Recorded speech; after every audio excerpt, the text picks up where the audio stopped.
first thing that was like flowing. I was like, okay, I feel like I'm in my element. Like, this is what I'm supposed to do, you know?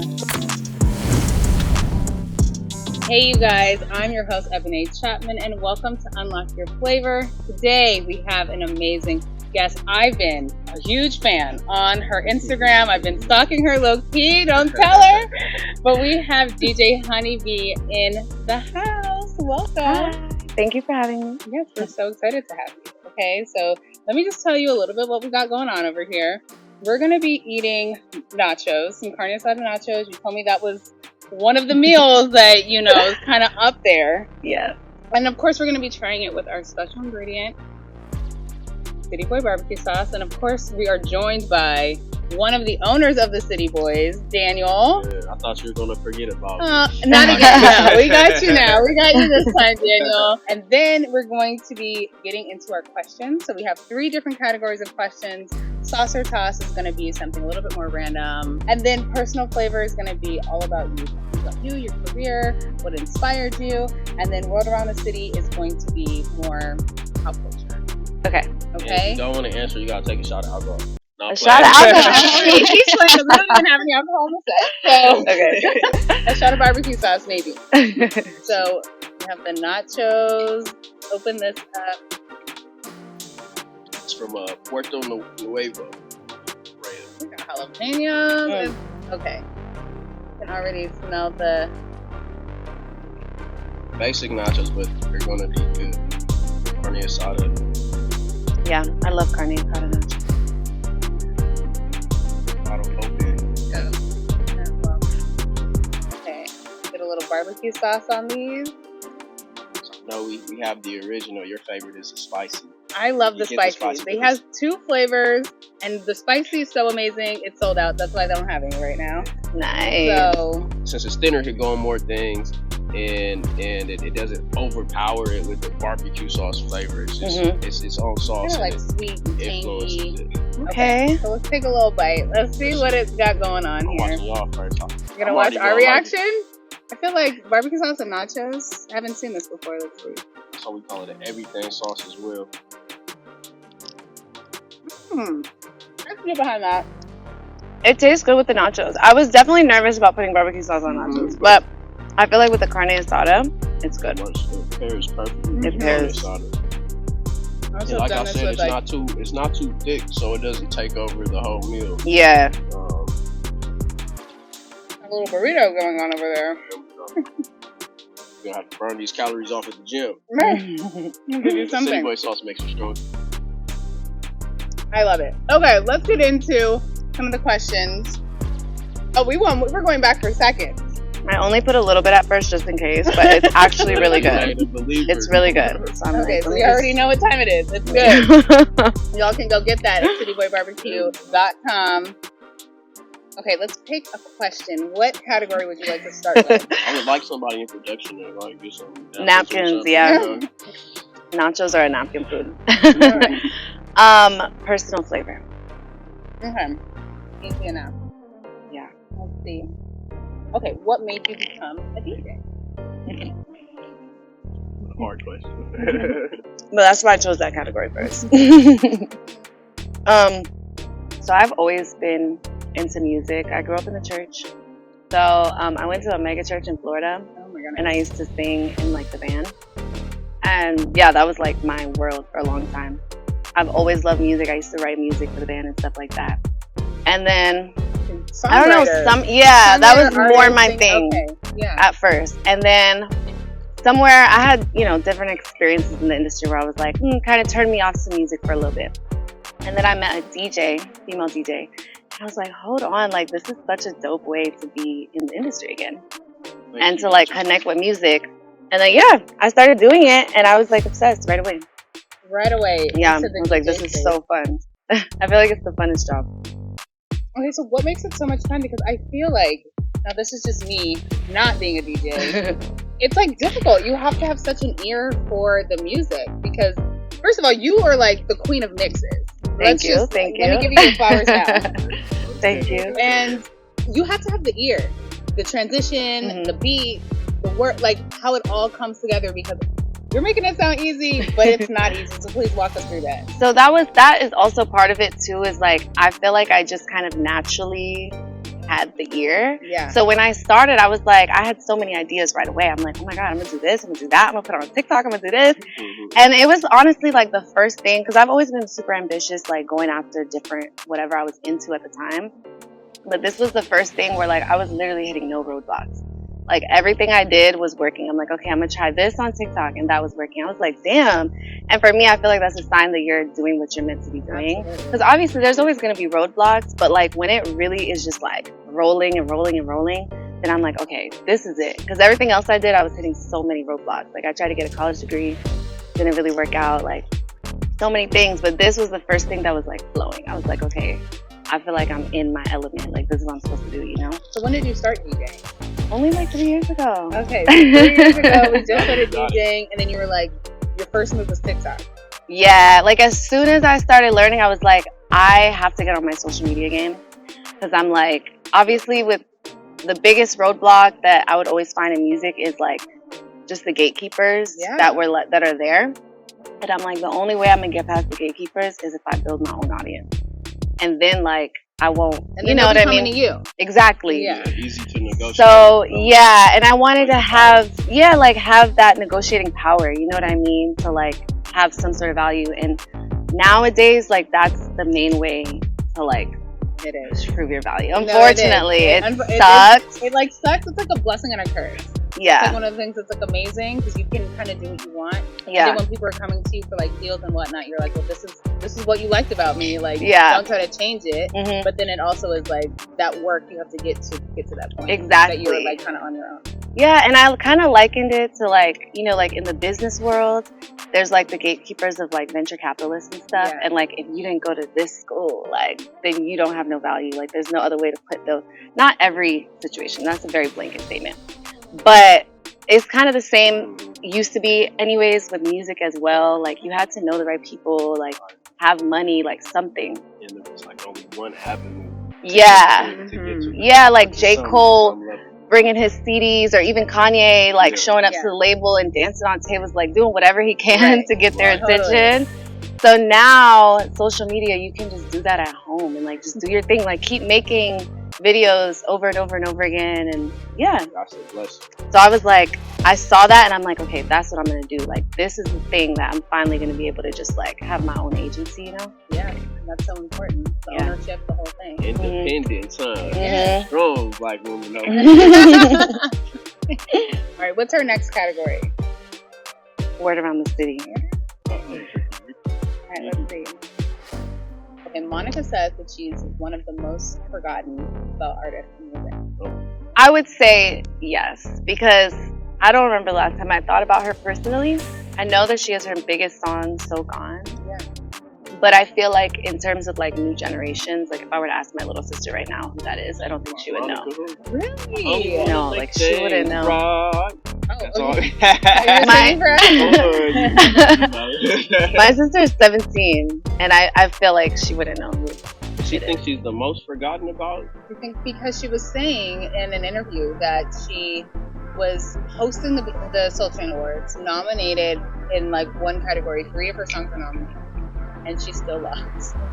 And so she was just like, she feels like people forget about her talent and forget about, you know, what she brings to the table. When you're out there in that way, and then it's like, okay, well. And it's like some artists might be nominated for one category the whole night and like win that. So I think. So if she would have won, then she would have said they do. Yeah, I feel like artists do put, which I get it. She said she didn't care though. She was just.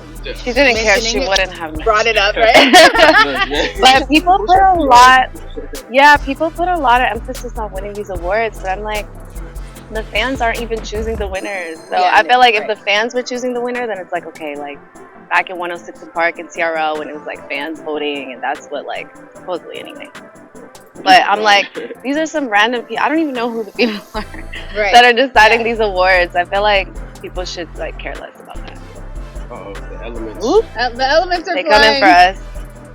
Okay, thank you. Thank you. Oh my goodness. Okay, what is our next category?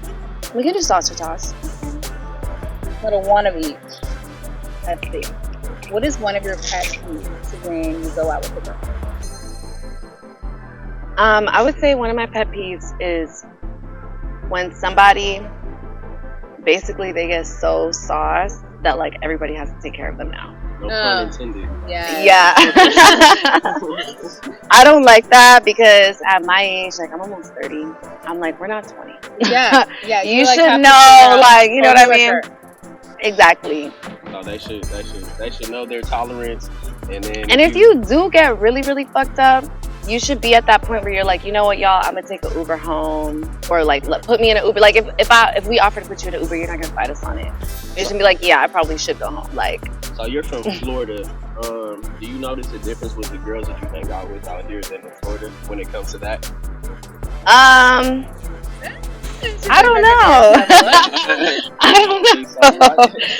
Honestly, I convinced my best friend from Florida to move to LA. So. How did you do that? Because I have a best friend I'm trying to get to move here. So how did you convince her? It took months. It took months because she had never really, like, she hadn't, like, gotten an apartment or anything in Florida yet either. Like, she was still kind of just chilling at her mom's house because her mom's really cool. But, I don't know. Like, she was in a relationship, and I knew they were gonna break up soon. So I was like, girl, you know I got you. You can come stay at my house. I already talked to my man. He knows. Like, if you need it, book the flight. You're good. You don't have to pay rent. Just come on down. And she came. And now she's here. And she's thriving.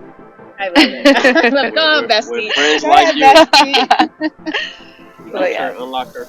Yeah, because I'm like, you can't staying in, like, I'm always just an advocate for people leaving like whatever small city and just like seeing what else, even if you're not crazy ambitious, just like push yourself to try something new, like see what else you might be able to do, you know? So do you feel like you're adventurous and like you take risks? Like, oh yeah, I definitely take risks. What is like the riskiest thing that you've like stepped out on faith?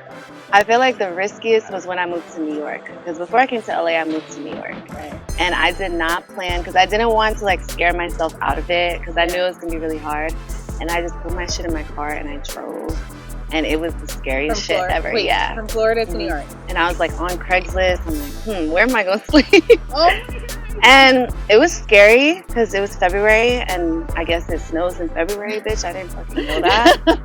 It was very hard. It was very, very hard. Wait, so what made you move to New York? What was like the thing that was wrong there? I don't know. Probably That's So Raven. Because when I was younger, like That's So Raven and the Cheetah Girls and stuff, I feel like at that age, I had that plan that I was going to live in New York for a couple years. And then I was going to go to LA. And then boom, it happened. Yeah. So were you liking New York or hating it? It was really hard. It was really, really hard. Like extremely hard. Like the hood, like hood dudes in New York versus hood dudes in Florida is like a whole different thing. I was like, it's I don't even know what they're saying. I'm like, hey ma, tenderoni. I'm like, what the hell is a tenderoni? That's what you are. And yeah, it was definitely a culture shock. And also, New York is more diverse. Like, there's like Little India, there's Little Chinatown, all these different like. There's so many the bodegas and like the people who work there. It was just a lot, but it was great. Because, I just felt better being in, like, a mixed place versus being, like, it just felt so much better. I instantly felt better. Even though it was so much harder, I still felt, like, way better being there. I felt like I needed that. Speaking of melting pots, you always got to throw some CITYBOI barbecue in your melting pot. Okay. I love it. Right, yes. Okay. Next time we do a little cocktail vibe, we'll throw the CITYBOI barbecue sauce in there. Okay, so we went from New York to LA. We live in LA for a DJ. In your opinion, what makes a good DJ? Damn, I feel like it's a lot of things. I guess it's my opinion and also just the people who mentor me. Yeah. I feel like the biggest thing based on what I learned is like being able to read the room. Oh, please, let's talk about it. Yeah. Let's talk about it. Yeah, because, you know, even when I like first started, I was planning my sets because, you know, nerves or whatever. But I still was like, okay, let me just try to figure out the demographics of what's going to be going on here. And like, there's just a lot of like psychology factors too. Like when people are first getting their drinks versus after they've had 3 drinks. They're like, you know, like there's a lot of things. Like, are there a lot of birthdays in the house? It's just a lot to think about. Yeah. But yeah, being able to read the room like in the moment too, especially if you're playing like a bar, for example, and there's a lot of different types of people there. Like if I see, you know, a group of certain type of white girls come in, then I'm like, okay, hold on, like I should probably play this song. Right. For them, they're gonna be really happy, but not too long because then there's other people. But yeah, being able to read the room and like obviously you can't satisfy everybody, but you should try, you know? Yeah. Like, I got a quick story. We went to the Classic Cat. The other city boy, David, he promotes up there. There was a certain kind of DJ, and it was like an all, you know, urban crowd, and everybody was bored. But he put on, what's her name? Sexy Red. What's her Sexy song? Red Ski. Ski. Yeah, they No put Panties? no. That's the new one. What's the one? Pound. They put Pound Pound Town. Town. The whole club went crazy. I Of was like, oh, course, goodness, where the people love Christians in the Sexy house? Red. People love Sexy Red. You see a group of black people, play some Sexy Red. They love it. Most of the time, they don't like it. But you gotta also be able to differentiate the hip hop black people and the Caribbean African diaspora Now, black people. okay, so that is like a whole thing, You know? because when I go out sometimes, two things that I'd be like, if the DJ's not reading the room, well, I'm like, okay, like I done heard this enough, like this certain type of genre, I'm like, I done heard enough of this. I'm ready to like bring it back. And the transitions into like in the music, it's so important. It's just, you have to keep the vibe going. You can't go from like a super slow song to then like you're amping it up super fast, Yeah. or doing it super fast and going super slow. Like, kill the whole mood. The whole vibe is off in the party now. Yeah, my whole thing too is like sometimes it depends on the vibe. Sometimes like, but my main thing though is like people shouldn't have to stop dancing to catch the next vibe. Love it. Like if you're doing a two-step, you should still be able to two-step into the next song I'm about to play. And then maybe it'll like build up into something else, but you shouldn't have to stop moving to be like, what is this? You know, when the next song is coming on. That's usually my goal. I absolutely love that. So what are some future goals that you have, DJ Hunny Bee, when it comes to DJing, music, writing? Like, what are kind of the big to-dos? I think one of the things I'm really interested in right now is like producing for people. It's fun to be able to come up with mixes and like get some of my ideas out of my head, but there's certain stuff I will not be able to get out of my head until I start producing beats for people. So I think that's probably the next thing that I'm most interested in, like kind of building that skill set so that I can like, I kind of have like a signature style in my head, but I need to, you know. It seems like a very natural evolution. I feel like that. Yeah. I feel like once I get the hang of it, I'll get the hang of it. Like I've been making little stuff for ads, but it's still like a challenge for me. So I'm like, you know, still But look, this is learning. Hollywood, so if you wanted to be a DJ until you were 50, people would let that go. But No, I definitely good plan on evolution. DJing for a very long time That's too. I be good, too. seeing older people like DJing that have Yeah. their own festivals. I think that's so dope. Yeah, Like, especially when they know what the music is. Yeah. And they're ready for the vibe. Like, Will Ferrell was actually just I DJing saw it. in Vegas or something, That's right? big time. I know. I'm starting to see like a lot of celebrities and stuff like get into DJing, and I'm like, I feel you. Like that really just shows how fun it is. Like when you have everything you want, but you're still trying to be a DJ. Right. It's because it's lit as fuck. It's so fun, you know, especially if you're a music lover. Yeah, no, I mean, you have to be a DJ. You got to figure out the vibe, the You have to love energy. everything about it. Okay, Yeah. okay. Last question, because I feel like, what was like your favorite place to DJ? Like, have you had your peak moment yet, or is it like, you know, what would be the goal? Like a festival that you would love to DJ? I definitely want to play festivals, so I won't say that I've reached a peak at all. Like I feel like I have a very, very long way to go in my own opinion. But two of my favorites, like I really love gigs that are super mixed because then I get to go all over the map. But I also really love, like there's this one day party I play called Familiar Faces, and there's a lot of people there that appreciate Southern hip hop. I think Southern hip hop is the best hip hop. No, Don't argue with me about it. I won't argue with anybody about it, but Southern hip hop is the best. We have the best artists in general in music. Yeah. It's just a few in the people here history. that LA, don't they know. have a few things going on, but if you actually stack up the best like We're going toe to toe people with in the DJ, hip hop, Daniel, No, relax. the best people in hip hop, and even we can throw Beyonce up in that hole. It's some Right. singers in that hoe too, but everybody who are like, most of the people who are the best of the best is from the South, and a close second is New York. Oh my goodness. But either way, the East Coast Oh is. Lord. But you know, it's, that's a whole nother it's just, interview. yeah, we can talk about it another time, but it's the truth. When I can get in my Southern bag, I'm fucking happy as hell. So I love that. But I also play TikTok events sometimes, and they have such a big mix. Like I could play Panic at the Disco and play like The Baby and play, you know what I mean? So that's really fun too. So I would say those two gigs. Very, very exciting. Yes. And so, DJ Hunny Bee, where's your Instagram? Where can I follow you? Instagram and TikTok at DJ Hunny Bee, but Honey is spelled Hunny. Hunny, okay? Yeah. Hunny Bee. Period. Well, we had so much fun. Thank you so much for coming and chatting with us and talking to us about your DJing skills, because, listen, they're unmatched. I'm a super fan at this point, okay? Just know that I said it first. I am the number one DJ Hunny Bee fan, so I will be at every show. I will be on. I'm gonna hold you to that. If I'm DJing, I look around, I don't see you, I'm gonna be like, listen, you have my number. You better call me. Like, I'm DJing Monday night, Tuesday night. Yeah, no, right. Yeah. I'll be like, okay, girl, now we gonna have to pick and choose. But look, from the CITYBOI team, we're happy to have you here. It was a good interview. Good to talk to you.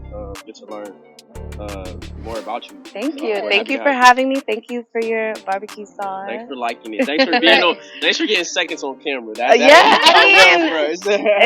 was really good for real. Yes, thank you so much for unlocking your flavor with us. Yeah, thank y'all. All right, don't forget to get the barbecue sauce at Hank's Mini Market and then Barbecue Land in Hank's Mini Market in Los Angeles, Barbecue Land in Long Beach.